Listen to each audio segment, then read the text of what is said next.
মাঝে মাঝে একা থাকুন থাকি বা ভাবি আল্লাহ তুমি যদি বলো হামজা 2024 সালের আগস্ট মাসের 31 তারিখ পর্যন্ত তোরে মাফ করে দিলাম, যা শুধুমাত্র সেপ্টেম্বরের 1 থেকে 3 দিনের হিসাব দিয়ে তুই জান্নাতে চলে যা।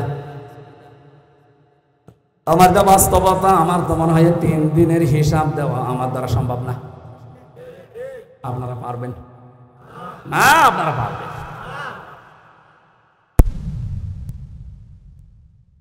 বিচারের যে সিস্টেমগুলো, ধাপগুলো আমি কোরআনে পেয়েছি।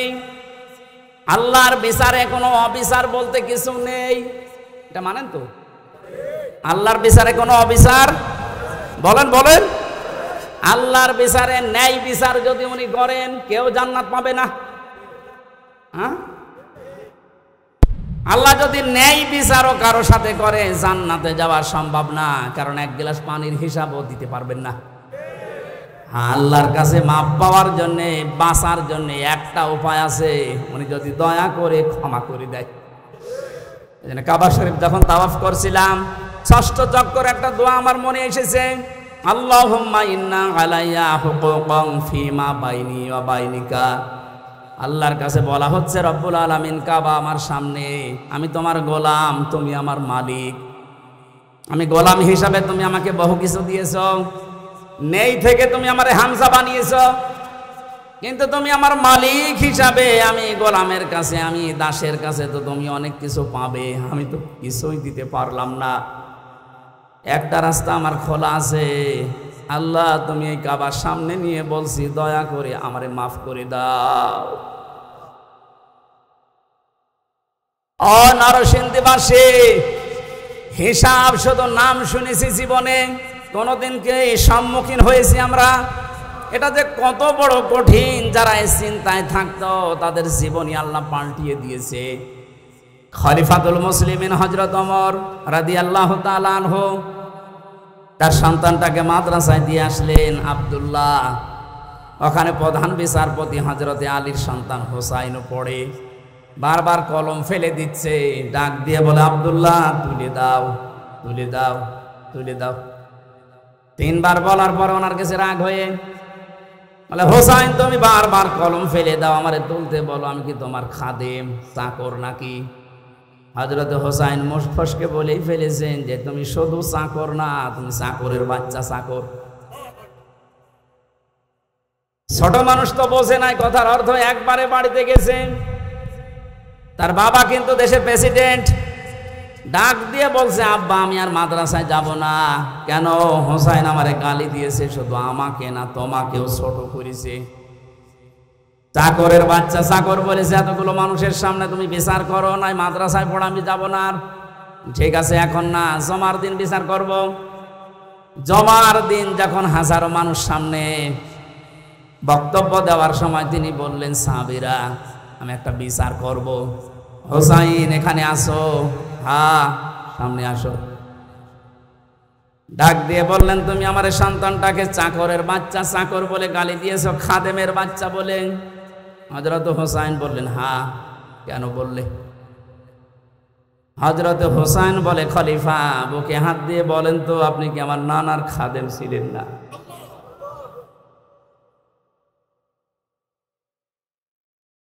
হযরত ওমরের কথা বন্ধ হয়ে গেছে।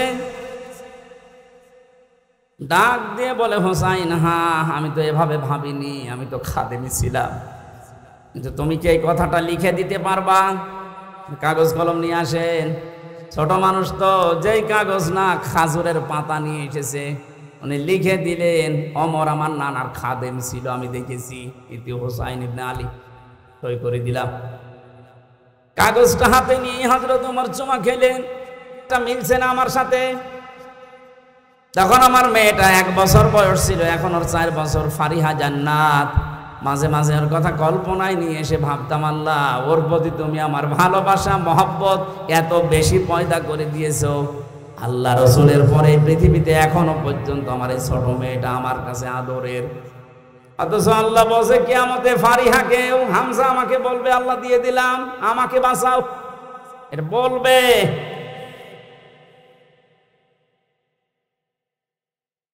وصاحبته وأخيه ওয়া ফাসিলাতিহিল্লাতী তুমি। আল্লাহ বলেন শুধু তোর সন্তান না, তোর স্ত্রীকে, তোর ভাইকে, তোর জ্ঞাতি গোষ্ঠী, তোর দলের লোক, তোর বংশের লোক, যারা তোকে আশ্রয় দিত সামাজিক ভাবে, রাজনৈতিক ভাবে, তাদেরকেও বলবি আল্লাহ দিয়ে দিলাম, তুমি আমারে কিছু বলবা না। অমান ফিল আরদি জামিআ, এমনকি দুনিয়ায় যত সম্পদের মালিক ছিল সব দিতে রাজি হয়ে যাবে। এটা আমি কালকে কোর্টে বুঝেছিলাম যে অমান ফিল আরদি জামিআ। কালকে হাজী সেলিম হাউ মাউ করে কাঁদছিল, বলছে কত সম্পদের মালিক আপনারে বেনে ধরবে না। অথচ হাউ মাউ করে কাল আসামির ওই কাঠগড়ায় দাঁড়িয়ে কি কান্না, ওর মনে কথা তো বলতে পারে না।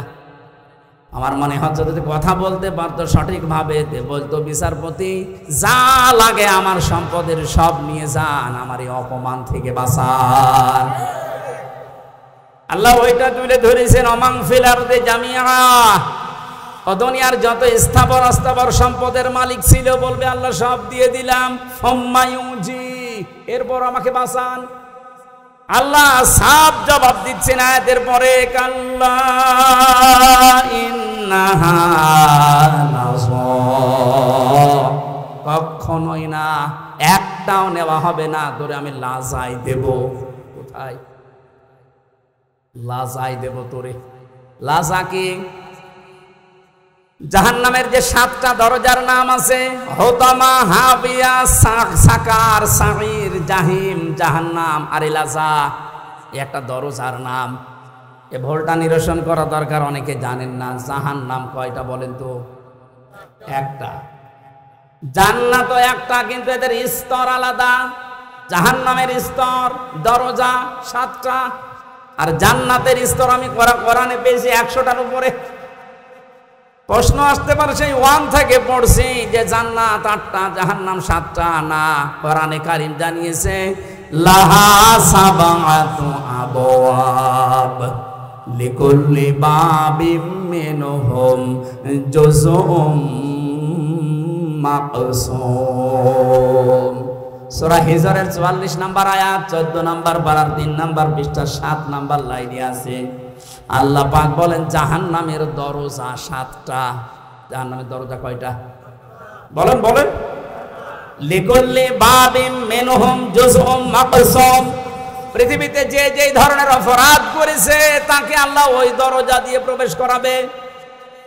আদালত তো আমি দেখলাম কালকে একটা, কিন্তু যেই যেই ধরনের আসামি তাকে ওই আদালতে নিয়ে বিচার করা হয়। স্কুল আমরা দেখি, একটা স্কুল 10টা ক্লাসরুম, 1 থেকে 10 পর্যন্ত পড়ানো হয়।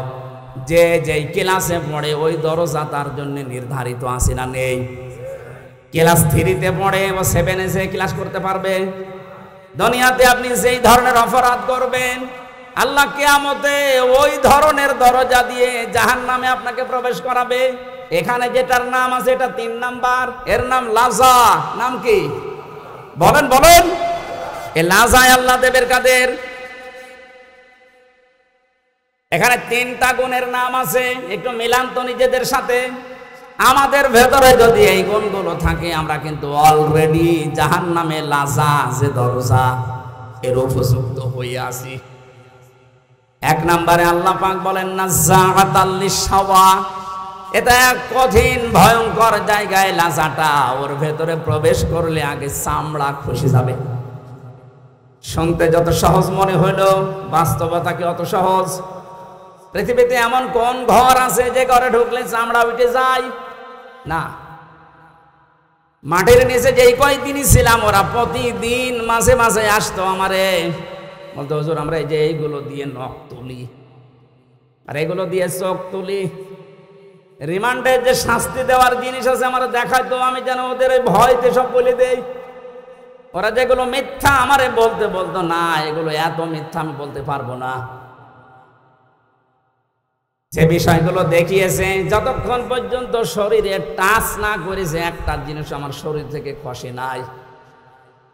আল্লাহ বলেন এমন লাজায় আমি দেব, প্রবেশ করতে দেরি সঙ্গে সঙ্গে তো চামড়া সব খুলে যাবে। কাকে ডাকবে লাজায় জানো? তাদউ মান আদবারা ওয়া তাওয়াল্লা। যে মানুষগুলো এই পৃথিবীর ময়দানে সত্যের দিকে আহ্বান করার পরও অ্যাবাউট টার্ন করে পেছন ফিরে মুখ ফিরিয়ে চলে গেছে, এ বাংলাদেশে এই চরিত্রের মানুষ বেশি। চোখে আঙ্গুল দিয়ে দেখানো হয় এটা সত্য পথ, এটা ন্যায়ের পথ, জানার পরেও অনেকে অ্যাবাউট টার্ন করে অহংকার করে মুখ ফিরিয়ে চলে যাচ্ছেন। এটা যে কত বড় অপরাধ। কোরআনে কারিমের সূরা আরাফ 14 নম্বর পারার 14 নম্বর পৃষ্ঠার 7 নম্বর লাইনে 40 নম্বর আয়াতটা আল্লাহ নাযিল করেছেন এই জন্যই, ইন্নাল্লাযীনা কাযযাবু বিআয়াতিনা ওয়াস্তাকবারু আনহা লা তুফাত্তাহু লাহুম আবওয়াবুস সামা ওয়া লা ইয়াদখুলুনাল জান্নাহ। নরসিংদীবাসী একটু খেয়াল করেন, নিশ্চয় যারা আল্লাহর আয়াতকে মিথ্যা প্রতিপন্ন করে, মিথ্যা মনে করে। আপনারা বলতে পারেন কই আল্লাহর আয়াত তো মিথ্যা মনে করি না, মিথ্যা প্রতিপন্ন করি না, তে শোনার পর আপনি ঘাড় ঘুরিয়ে চলে যান কোন কারণে? এইটাই তো মিথ্যা প্রতিপন্ন করা। আস্তাকবারু আনহা, আল্লাহর আয়াত শোনার পরে অহংকার করে মুখ ফিরিয়ে চলে যাওয়ার সময় আবার টিটকারি মারতে মারতে যায়। এদেশে নেই?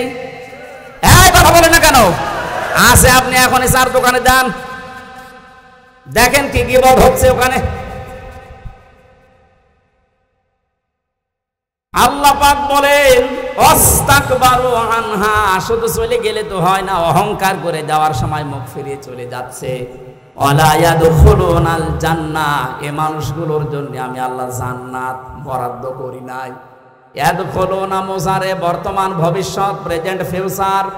এদের জন্য এখন এরা মারা গেলে জান্নাতে যাচ্ছে না, ভবিষ্যতেও যাবে না। আকাশের কোনো দরজা এদের জন্য খোলা নেই।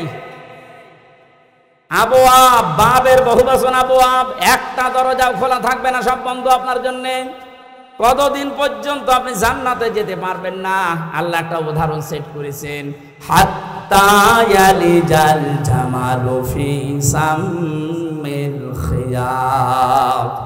যতদিন পর্যন্ত উটে সূচের ছিদ্র দিয়ে উট প্রবেশ করে যেতে না পারে, ততদিন আপনি জান্নাতে যেতে পারবেন না। এই উদাহরণটা আল্লাহ সেট করলেন কেন? কারণ বাস্তবে আমরা যেটা দিয়ে বুঝি ভালো, ওই উদাহরণ আল্লাহ ওই বিষয়ের আগে সেট করে দেয়। আমরা এটা বুঝলাম কোনদিন সূচের ওই ছিদ্র দিয়ে উট প্রবেশ করা সম্ভব? আরো জোরে বলেন।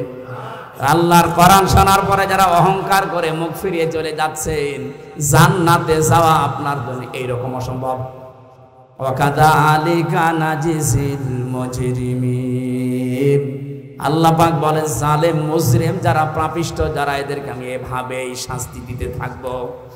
লাহুম মিন জাহান্নামা মিহাদু ওয়া মিন ফাওকিহিম গাওয়াশ ওয়া কাযালিকা নাজজিজ যালিমিন।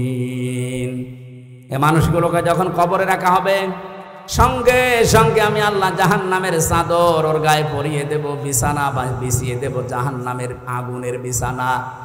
আজ এই সমস্ত জালেমগুলো আল্লাহর আয়াত অস্বীকারী, অহংকার করে মুখ ফিরিয়ে চলে যায় যারা, এরা মারা যাওয়ার পরে দেখি ওপরে ফুলের স্তূপ পড়ে যায়। ওপরে আপনি ফুল যতই দেন, নিচে আল্লাহ আগুন লাগিয়ে দেবে। এই জন্য আমাদের সাবধান, আমরা যেন এই দুইটা আচরণ না করি। কোরআন শোনার পরে আবার টান করে চলে যাওয়া, অহংকার করা। 3 নম্বরে ওয়া জামাআ ফাআওয়া,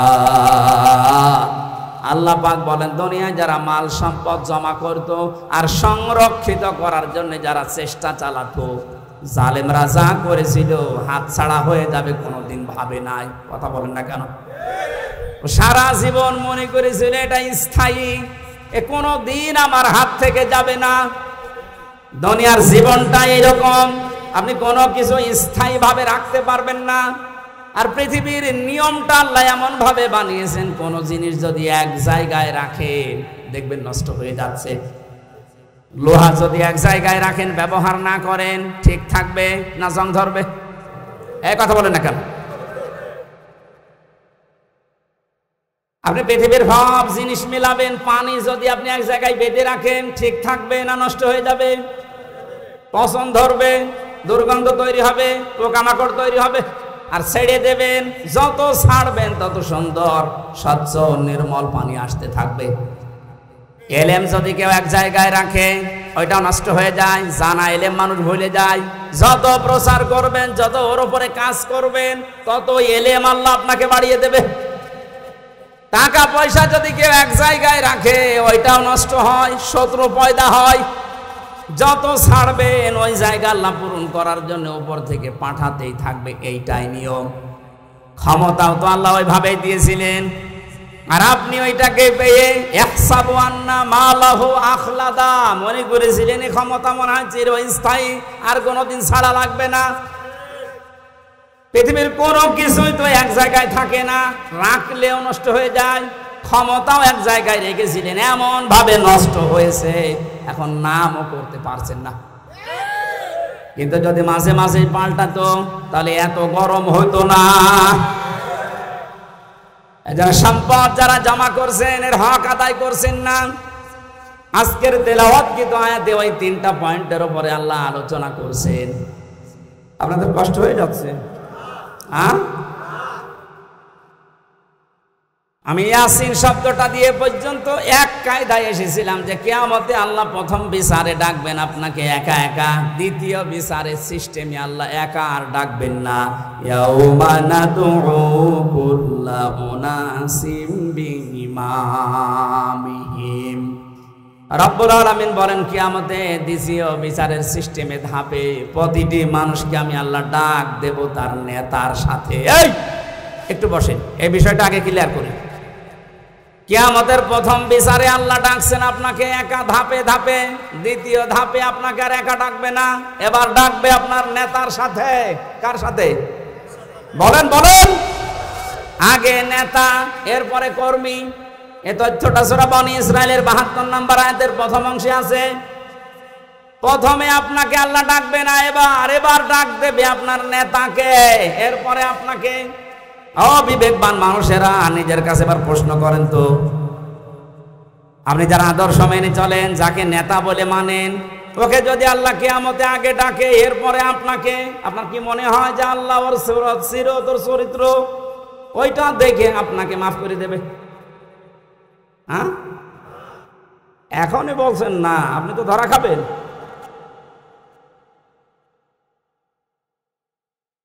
আপনি এই যে মানুষগুলোর দিকে তাকান, কত আগ্রহ নিয়ে এদিকে তাকিয়ে বলছেন না, কারণ আমি যারে মেনে চলি, যার আদর্শ মানি, ওকে আল্লাহ যদি আগে ডাকে আর আমাকে যদি পেছনে রাখে, ওর চেহারা দেখে আল্লাহর রাগ হয়ে যাবে। কথা বলে না কেন? ওর চেহারা দেখে যদি আল্লাহর রাগ হয়ে যায় যে পেছনে আর তাকাবে না, ওরে যেখানে দেবে আপনারাও দেবে ওখানে। এই জন্যই বলছে আদর্শ ঠিক করা লাগবে এক্ষুনি। বাড়ি যেয়ে ঠিক করবেন না, এক্ষুনি সিদ্ধান্ত নিয়ে যান। ইয়াসিন বলে আল্লাহ যাকে ডাক দিলেন, তাকে ছাড়া দুনিয়া আমি আর কাউকে আদর্শ মানি না। আমি জানি যারা ঠিক বলছেন এ কথার অর্থ বোঝেননি। এটা বাস্তবে যদি আপনি নিয়ে যেতে পারেন, এ মাহফিল সাকসেস হবে। যে 7টা নামে ডাক দিয়েছেন রসুলকে, কোন অপমান কোন অপদস্থ না খেয়ে থাকবেন না, মায়ের খাবেন না, কেউ চোখ রাঙানি দেবে না। যে কথাগুলো আল্লাহ জানিয়েছিলেন, তহা মা আনজালনা আলাইকাল কুরআনা লিতাশকা, যে ব্যাখ্যাটা দিয়েছি অল্প সময়ে, আল্লাহ আমাদেরকে সহজ সরল ভাবে বুঝে মানার তৌফিক দিন, যেন কোনোদিন মুহাম্মদুর রাসূলুল্লাহ বাদ দিয়ে অন্য কাউকে আমি না মানি। মেনে নিতে পারবেন তো? সূরা আরাফের একটা মাত্র আয়াত পড়েছি, তাও 4 ভাগের 1 ভাগ। আমি যতটুকু পারছি সামনে থেকে কথা বলার চেষ্টা করছি। 156 নম্বর আয়াত। হযরতে মুসা আলাইহিস সালামের জামানায় তিনি আল্লাহর কাছে দেখা করতে গিয়েছিলেন তার এলাকার 40 জন নকিব নিয়ে, প্রতিনিধি নিয়ে। ওখানে ঘুরে আসার পরে বিশাল ঘটনা তাফসিরে আছে। আমি শিক্ষার জন্য 3টা বিষয় বেছে নিয়েছি। আল্লাহ রাব্বুল আলামিনকে তিনি বললেন অকতুব লানা ফি হাদিহিদ দুনিয়া হাসানা ওয়া ফিল আখিরাতি ইন্না হুদনা ইলাইক। হে আল্লাহ, তুমি আমাদের জন্য দুনিয়ার হাসানা লিখে দাও, আখিরাতের হাসানা লিখে দাও। হাসানা না হাসিনা? হাসিনা মানে সুন্দরী আর হাসানা মানে কল্যাণ। একজন দেখলেন দোয়া করছে রব্বানা আতিনা ফিদ দুনিয়া হাসিনা। হাসিনা না হাসানা? হে আল্লাহ, তুমি আমাদেরকে দুনিয়ার হাসানা লিখে দাও। কেন আল্লাহ অক্তব দিলেন? কাতাবা একতব মানে কেন দিলেন? কাতাবা ছাড়াও তো অনেক শব্দ আছে, ফারজন আছে, ফারজন না দিয়ে কাতাবা দিলেন। আমি যদি এই জমিটা আজকের মুরব্বীকে বলি এটা আমার জমি, 2 বিঘা জমি আপনাকে দিয়ে দিলাম, চান এ মুখের কথার কোনো দাম আছে? কথা বলে না কেন? এটা যদি 6 স্বাক্ষর করে দলিল বানিয়ে একেবারে লিপিবদ্ধ করে বললাম যে এই নেন, ওটা দাম নেই। আল্লাহ এমন শব্দ দিয়েছেন, খুব গুরুত্বপূর্ণ একটা শব্দ। হযরতে মুসা বলেছিলেন মাবুদ তুমি লিখে দাও অক্তুব লানা আমাদের জন্য ফি হাদিহিদ দুনিয়া হাসানা, দুনিয়ার হাসানা। এখন দুনিয়ার হাসানা কি? আমি একটা দুইটা না প্রায় 42টার উপরে তাফসীরের সাথে মিলিয়েছি যে দুনিয়ার হাসানা কারে বলে। পড়া কোরআন শরীফ এবং হাদিস আমি যতটুকু পড়েছি দুনিয়ার হাসানা হিসাবে পেয়েছি আমি 10টা বিষয়। কয়টা? এই 10টা বিষয় যদি আপনি দুনিয়ায় পান তাহলে দোয়া করলে মনে করবেন কবুল হয়েছে। এখানে অনেক মানুষ আমরা আছি 5 ওয়াক্ত নামাজের পরে দেখি হাত তুলে মোনাজাত করে, এমনকি কাবা শরীফের রুকনি আমিনি থেকে হজরে আসওয়াদ এই জায়গাটা যখনই পার হয় লক্ষ লক্ষ হাজিরা এই দোয়াটা পড়ে রব্বানা আতিনা ফিদ দুনিয়া হাসানা। পড়ে না? 16 সালে আমি বুঝি নাই, 18 সালে বুঝি নাই, এই যে 24 সালে জেলখানা থেকে বের হওয়ার পরে গিয়েছিলাম, এবার আমি বুঝেছি যে এর ভেতরে কি আছে। এত মানুষ কেন এই দোয়া করছে? আল্লাহ দুনিয়ায় হাসানা, কল্যাণ, স্বস্তি, শান্তি, নিরাপত্তা। 99টা অর্থ আছে হাসানার। তাফসীরের ভেতর থেকে সামারাইজ করে করে আমি 10টা এনেছি। হযরত ইবনে মাসউদ থেকে হাদিসটা বর্ণিত, তিনি বলেন কেউ যদি এই রব্বানা আতিনা ফিদ দুনিয়া হাসানা, হে আল্লাহ দুনিয়ায় হাসানা দাও, আর এই দোয়া যদি আল্লাহ কবুল করে থাকেন দুনিয়ার জীবনে আল্লাহ তাকে 10টা জিনিস দান করবেন। জোরে বলেন সুবহানাল্লাহ। 1 নম্বরে দুনিয়ার হাসানা হচ্ছে আপনি যদি কারোর সাথে কথাবার্তা বলেন, আপনি যে ধর্মের লোক হন, যদি কথাবার্তা বলেন আপনার কথা হবে মার্জিত, নরম। এই বিষয়টা অনেকের ভেতরেই নেই।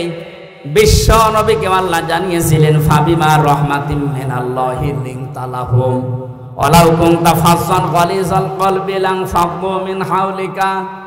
হে নবী, আপনার হৃদয় যদি কঠোর হয়ে যেত তাহলে মানুষজন আপনার কাছে ভিড়তো না। আমি দয়া করে আপনার হৃদয়কে কোমল বানিয়ে দিয়েছি, নরম বানিয়ে দিয়েছি।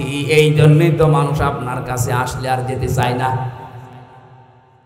বাস্তবতা, বহু মানুষকে উপরে উপরে আমরা দেখতে পাচ্ছি, কত বড় বড় জায়গায় বসে আছে, কিন্তু হাসানা পায়নি। তাদের আচরণ, তাদের কথাবার্তা, তাদের ব্যবহার, তাদের অ্যাক্টিভিটিস গুলো দেখলে শয়তান পর্যন্ত হাসে। যে যত বড় চেয়ারে থাকবে তার আচরণ, তার কথাবার্তা, তার অ্যাক্টিভিটিস গুলো তত নরম হওয়া লাগবে, তাহলে এই দোয়া তার জন্য কবুল হবে। কত অফিসে দেখতে পাই আমরা কর্মচারী যারা আছে, সহকারী যারা আছে, 8 ঘন্টা ডিউটি 10 ঘন্টা পার হয়ে যাচ্ছে, হয় না। অথচ এমন অফিসার আছে 8 ঘন্টা ডিউটি, এই কর্মচারীরা মনে হয় যে জাহান্নামে আছে। কথা বলছে না? এই যে দোকানদার, এ দোকানে কর্মচারী আছে 8 ঘন্টা ওর ডিউটি, মালিক এমন ভাবে গালিগালাজ করে, ব্যবহার করে, ও মনে মনে ভাবে আল্লাহ 8টা ঘন্টা পার হবে কখন। আমি এমনও মানুষ পেয়েছি, ঝিনাইদহ জেলার ডিসি পেয়েছিলাম, এসপি পেয়েছিলাম, টিওনও পেয়েছিলাম। ব্যবহার এত সুন্দর, এত মার্জিত, ওর কাছে 8টা ঘন্টা মানুষের কেটে যাওয়ার পরে বের হয়ে বলো হুজুর স্যারের ব্যবহার এত সুন্দর, 8 ঘন্টা কখন কেটে যায় টের তো পাই না, মনে হয় 10-12 ঘন্টা ডিউটি করলে আমাদের ভেতরে কোনো ক্লান্তি আসে না। জেলখানায় আমরা যারা ছিলাম 3টা বছরের মাঝে, জামাতে ইসলামী বাংলাদেশের শ্রদ্ধাভাজন আমির ডাক্তার শফিকুর রহমান, এই লোকটাকে বাইরে থেকে যে যাই মনে করো, অনেকে মনে করে বাংলা শিক্ষিত মানুষে কি আর কি, আপনি মিশেছেন কোনো দিন? আমি প্রথমে তার সাথে ছিলাম 4 দিন। মানুষ যে এত নরম হতে পারে, অথচ উনি তো আমার মতো হামসা না, সারা দেশের জামাত ইসলামের মতো এত বড় সংগঠনের আমির। তার যে ব্যবহার, তার কমল যে এত হৃদয়, এত নরম, আমি হাত তুলে বসে আছি, আমার কোনো কান্নার ভাব নেই, অথচ লোকটা হাত তুলতে দেরি হতো, চোখে পানি আসতে দেরি হতো না। মানুষের ব্যবহার এত নরম হতে পারে, মাঝে মাঝে মনে করতাম আল্লাহ জান্নাতি মানুষ যদি আমার মনে হয় কাউকে দেখতে, এই লোকটার দিকে তাকালেই আমার মনে হয় এটা জান্নাতি মানুষ। আমি কোরআনের হাফেজ, আমি তাহাজ্জুদের 12 রাকাতে মাত্র 1.5 ঘন্টা 2 ঘন্টায় আমার শেষ হয়ে যেত, অথচ একটা জেনারেল শিক্ষিত একটা ডাক্তার সারা দিন উনি কোর্ট কাছারি করে এসে হাজিরা দিতে হতো, সেই কেন্দ্রীয় কারাগার থেকে কাশিমপুর থেকে আসতো সদরঘাটে। সারা দিন এই গাড়ি, যে গাড়ি ওর ভেতরে থাকলে এমনি মানুষ সিদ্ধ হয়ে যায়। সিট হচ্ছে টিনের সিট, আর যেভাবে ধাক্কা লাগে 4-5 ঘন্টা যাওয়া আসা করতে প্রায় 6-7 ঘন্টা সময় চলে যায়। শরীর তো ক্লান্ত হয়ে বসলেই ঘুম লেগে যাওয়ার কথা। আমার মতো যুবক মানুষ কোর্টে হাজিরা দিতে গেলেই পড়ে যেতাম।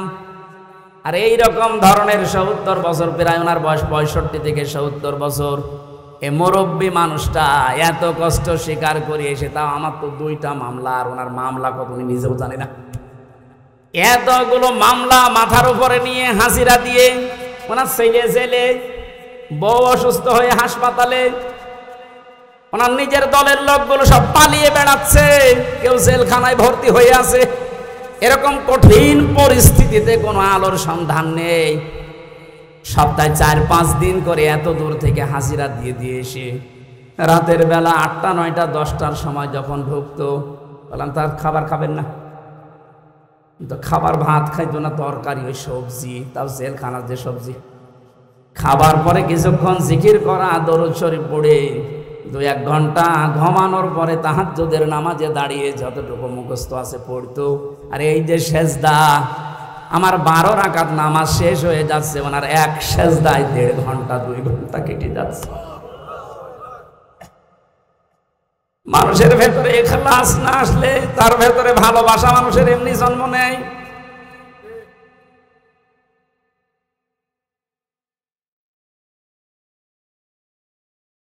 হাসানা দুনিয়ায় আপনি পাননি, আপনার ব্যবহারে মানুষ আপনার থেকে আরো দূরে চলে যায়। কোরআনে কারীম জানাচ্ছে, ওয়াকুলু লিন-নাসি হুসনা। হে নবী, মানুষের সাথে যখন কথা বলবেন হাসি মুখে কথা বলবেন, তাহলে একটা সাদগা দেওয়ার সওয়াব হবে। আল্লাহকে এখানে জানিয়েছে যে মুসলমানদের সাথে যখন কথা বলবেন হাসি মুখে বলবেন। লিন-নাসি লিল মুসলিমিনা দেয়নি। আমরা যারা দুনিয়ার হাসানা কামনা করি, খালি দোয়া করি আল্লাহ দুনিয়ায় হাসানা দাও, দুনিয়ায় হাসানা দাও, 1 নাম্বারটা তো এখনো পর্যন্ত পেলাম না। আমার ব্যবহারটা নম্র হওয়া লাগবে, আমার ব্যবহারটা নরম হওয়া লাগবে, তাহলে দুনিয়ার হাসানা আমরা পাবো। 2 নাম্বারে একটা করে সব বলতে গেলে তো আয়াত শেষ হবে না, আবার 12টাও বেজে যাচ্ছে। খুব তাড়াতাড়ি সামারাইজ করে বলছি, কেউ যদি মনে করে যে দুনিয়ার হাসানা পেয়েছি, তাহলে সে যেন তার স্ত্রী, উত্তম স্ত্রী তার ঘরে আনতে পারে। উত্তম স্ত্রী কোনটা? যেটা সব সময় সিরিয়াল দেখে, স্বামীর মুখে মুখে তর্ক করে, কোন জিনিস কম পড়লে শুধু বরদোয়া দেয়। ফেরাউনের স্ত্রী হযরতে আসিয়ার জীবনে পড়েছি, পৃথিবীতে যত কঠিন স্বামী আছে তার মতো এরকম ভয়ঙ্কর স্বামী কারো কপালে জোটেনি, জুটবেও না। এত বড় ভয়ঙ্কর ছিল লোকটা। নিজের স্ত্রীর হাতের ভেতরে প্রেক লাগিয়েছে, পায়ের ভেতরে শলাকা দিয়েছে, মাথার উপরে গরম তেল ঢেলে দিচ্ছে, মানুষজনকে দিয়ে কাপড় চোপড় সব খুলিয়ে উলঙ্গ করেছে। পৃথিবীর কোন স্বামী তার স্ত্রীর সাথে আচরণ করেছে আমি শুনি নাই, পড়িও নাই। অথচ মহিলার সাথে যখন এগুলো করা হচ্ছিল, জিবরাইল এসে জান্নাত সামনে ধরেছে। উনি তো বলতে পারতো ঠিক আছে আমি জান্নাতি চাই, বলেননি। আল্লাহকে ডাক দিয়ে বলেছিলেন রব্বি নাজ্জিনি, হে আল্লাহ তুমি আমাকে বাঁচাও আমার এই স্বামী এবং স্বামী যাদেরকে দিয়ে আমার উপরে অত্যাচার করাচ্ছে তাদের কবল থেকে তুমি আমাকে বাঁচাও, কিন্তু তুমি রাগ করে আমার স্বামীর ওপরে গজব দিও না। নরসিংহের মা বোনেরা, কত বড় ভয়ঙ্কর অবস্থায় আছে আপনি একটু নিজেকে দাঁড় করান ওই জায়গায়। এত বড় কঠিন অবস্থায় থাকার পরেও শুধু নিজেকে বাঁচানোর আহ্বান জানিয়েছিলেন, মাবুদ তুমি আমাকে বাঁচাও কিন্তু আমার স্বামীর ওপরে তুমি গজব দিও না। আর আপনি একটা সাবান কম হলে বরদুয়া দেন, আপনি মানুষ।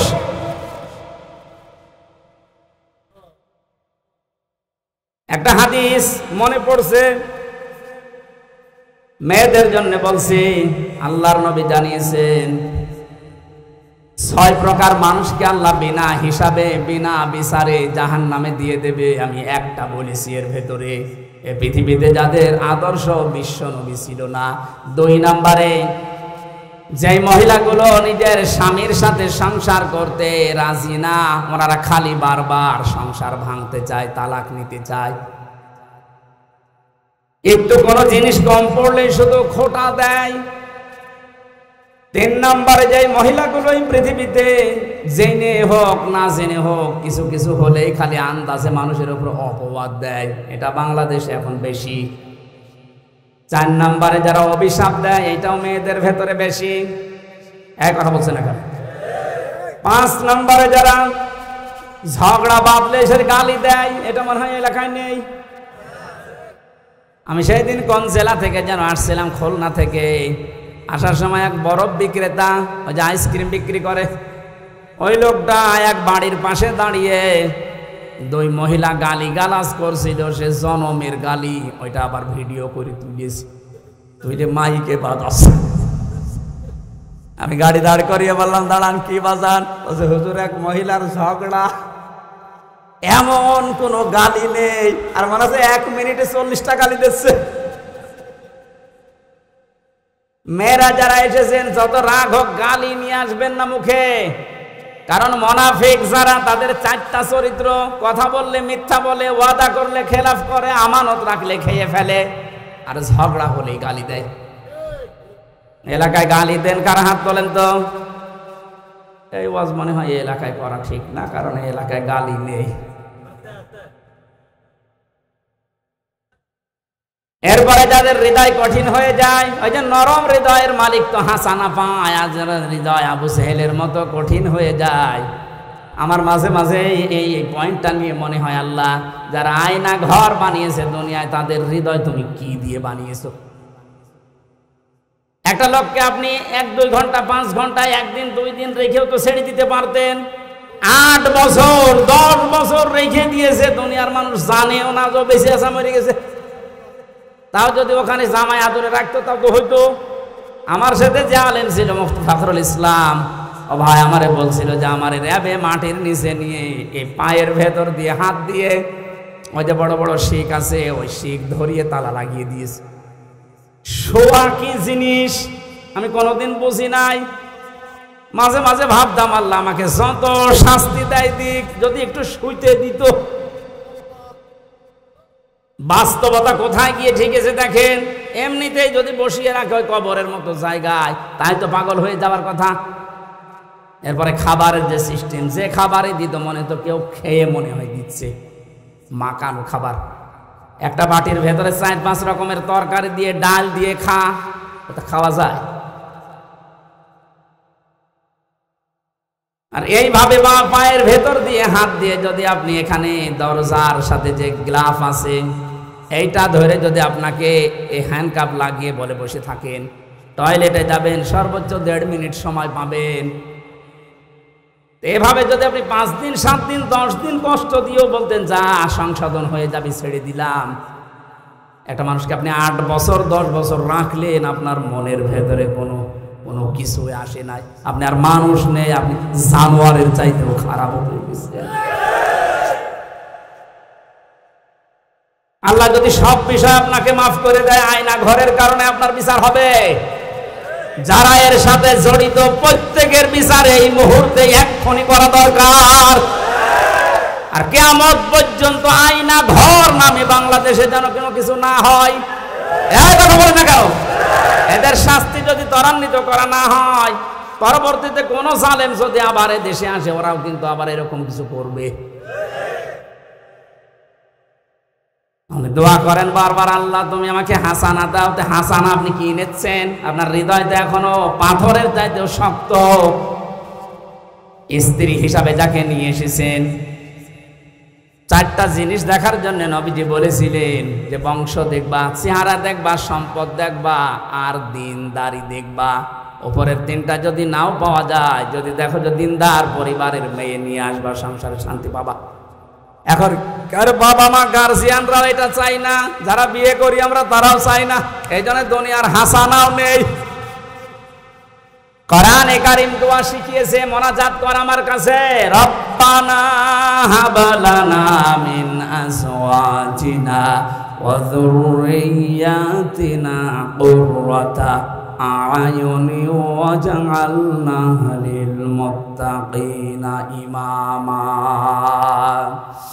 আল্লাহর কাছে মোনাজাতে বলা হচ্ছে, মাবুদ তুমি আমাদেরকে দুনিয়ায় বউ দাও, এমন বউ দাও, এমন সন্তান দাও যাদের দেখলে আমার অন্তর ছড়িয়ে যায়। জোরে বলেন আমিন। আখিরাতের হাসানা এতগুলো বলে ব্যাখ্যা করলে সময় লাগছে। অক্তব লানা ফি হাদিহিদ দুনিয়া হাসানা অফিল আখিরা, আল্লাহ আখিরাতে হাসানা দাও। আখিরাতের হাসানা 5টা। কয়টা? আখিরাতের 1 নাম্বার হাসানা হচ্ছে মরণ যেন ভালো হয়। ভালো মরণ ওইটা যেটা গলায় দড়ি দিয়ে হয়, যেটা বিষ খাইয়ে হয়। কি ভালো মরণ? ওইটা যেটা শাহাদতের মরণ হয়।